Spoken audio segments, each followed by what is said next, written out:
Dear students, good morning. Today I will teach you the novel Azadi, composed by Chaman Nahal. We left our description where the writer is talking about the daily routine of Lala Kasiram, the protagonist of our novel. Let us continue.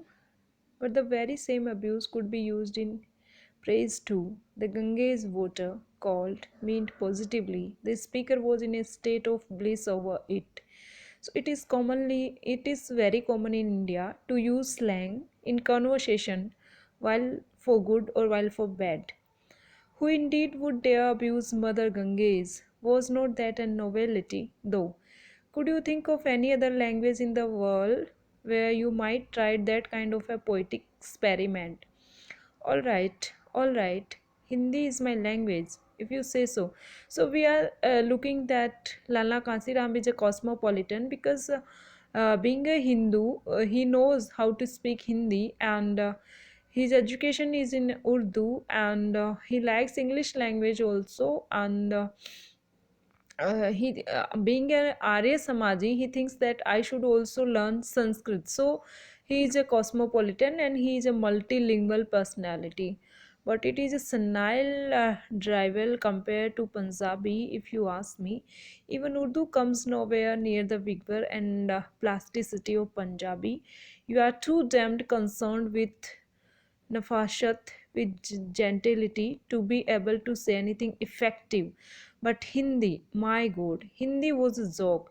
Look at the swear words they have in Hindi.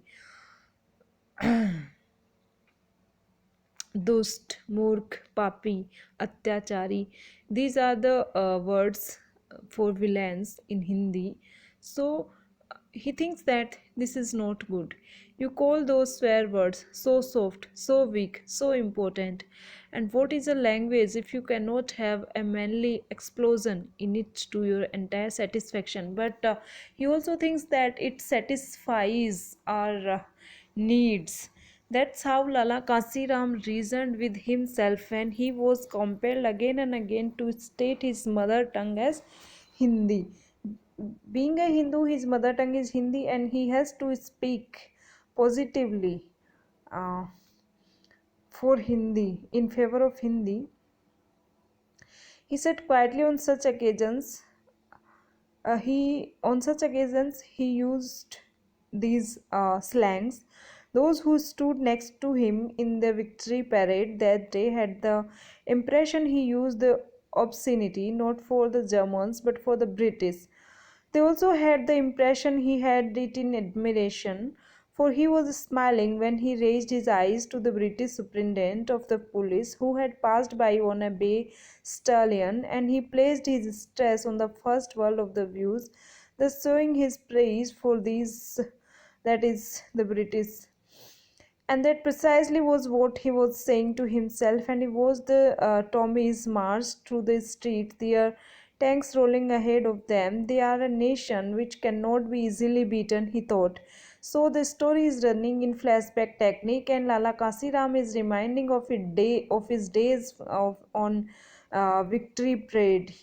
A handful of them have kept us under their feet for over 200 years. This very line shows that we were under the rule of British, and British were very few in India, but Indians were in a large number, and they ruled over us just by brain because they were educated and they planned their strategies in a managed way. And now that Hitler too has met the same fate at their hands, an absolutely invincible race. So, the victory of British government in the whole world established them as invincible. वो कभी हार नहीं सकते. Another parade that often came to his mind was the one celebrating the enthronement of King Edward VIII. because there was a lot of pomp and show in the English celebrations. The glorious king, for was not he a friend of Nehru, and wouldn't India stand to gain at his hands? So every British had to pray for their king, that God save the king. This was their national prayer. The glorious king was forced to abdicate soon afterwards, but the parade was a great success. Beginning from the cantonment grounds outside of the city, the horse cavalry and the men on foot had marched through the entire city, and one of them bands had stopped right in front of Lala Kansiram's store, playing the pipes and the drums for a full 15 minutes. Students, here the writer is describing the way how British used to celebrate their occasions. There were bands, there were armies and people in arranged lines and well managed show, and just to show Indian people that how educated and how disciplined they are. While Lala Kasiram stood outside on the platform of his store, and with the crowd all gathered around in the chalk, and women and children looking down from every balcony, and he's the only store at the crossing, and him standing erect on the platform. So Indians had to stop wherever they were when British shows are going on. It looked as though the whole show was being staged in exclusive honor. At least that's what Lala Kansiram imagined when he stood there and took his bow. And all these things happened in front of the shop of the Lala Kansiram. So he used to imagine that this is just for him. And it's very funny here. But the parade that happened annually and which Lala Kasiram never missed was the New Year's Day parade. We knew that uh, they were Christians and they used to celebrate New Year as it was a festival for them. It was the starting of the English New Year. It was held each year on the 1st of January, and the population of the town referred to it as the Hurrah Parade. It took place at a ground about 5 miles out of the main city at 8 in the morning. But Lala Kasiram was always there on time. When Arun reached his 6th year, he began taking him along too. So Lala Kasiram is fascinated and attracted towards these shows, which were organized by the British government, and he also used to take with him his son Arun. For shouldn't the boy witness the magnificence and grandeur of the British Raj? So the magnificence and grandeur of British Raj attracted him from an early age, and as the sun broke on the distant hills near Jammu, and as the Gora Sahibs of the army and the police shouted, "Attention! Obey the right! Quick march!"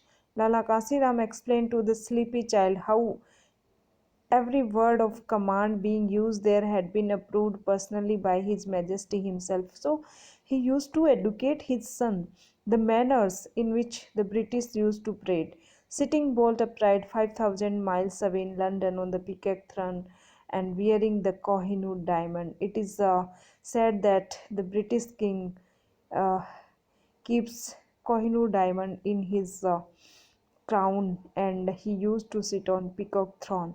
Lala Kasiram was a wholesale grain merchant in the city of Sialkot. So Lala Kasiram is our protagonist of this story, and he's a grain merchant in the city Sialkot, and one of his many customers happened to be the present English superintendent of police. Lala Kasiram had on occasions like Diwali or Dasera tried to send dalis to him, dalis, baskets of full and fruit and bottles of Scotch whiskey, much against his Arya Samaj training. Being an Arya Samaji, he has to remain abstain from drink, but his friends used to offer him and share with him as gifts of exchange on Dasera on occasions like Dasera and Diwali. For he did not drink himself, but he could never get his gifts past the Muslim city inspector, who accepted them in the name of the superintendent and consumed them himself. One day, the superintendent in person arrived at his store looking for a high quality wheat. Lala Kasiram was at once electrified. He was not only able to provide the right stock, he was willing to provide it without charge. And when the superintendent remonstrated with him, he folded his hands and entreated, I'm only your servant, sir. I'm running this business only in your name. So he's a very clever person. He shows that I'm doing this just because of you. And he knows the art, how to entreat the British, how he can uh, make them happy. Lala Kasiram would not make out the bill and the superintendent would not take the goods grades. Ultimately, the superintendent left a reasonable amount of money on the counter, which the Muslim city inspector, who always accompanied the superintendent on his round of the city, quickly pocketed. For Lala Kasiram, it was all the same. Whether the bribe went into the pockets of the superintendent or the city inspector, he was satisfied. At least the lower Hazur Sahib, as he called the inspector, accepted his favors. But that episode won Lala Kasiram the acquaintanceship of superintendent. Thus, he became an acquaintance or he became familiar with the superintendent. It becomes simply impossible for the superintendent to ignore him at public functions. While he walked around swishing his cane and curling his thin moustache, he would all at once become aware of a small figure in the crowd who was pining to do his obeisance even when he casually glanced in that direction. He would observe the man fold his hands and get ready to bend forward in supplication. He tried to ignore him, but with a stretched turban tied neatly on his head, the Lala was present at every gathering. In the end, the superintendent gave in. It was too much for him to keep up the fight. Whenever he saw Lala Kasiram now, he went over to him, and after the man had bent forward from his waist and almost touched the ground, he said a word or so of politeness to him. So, uh, this description shows that Lala Kasiram is very polite and courteous in his talking with British people, so that he can it can help him in his profession of grain selling. Thanks for watching. We will be continuing our next video.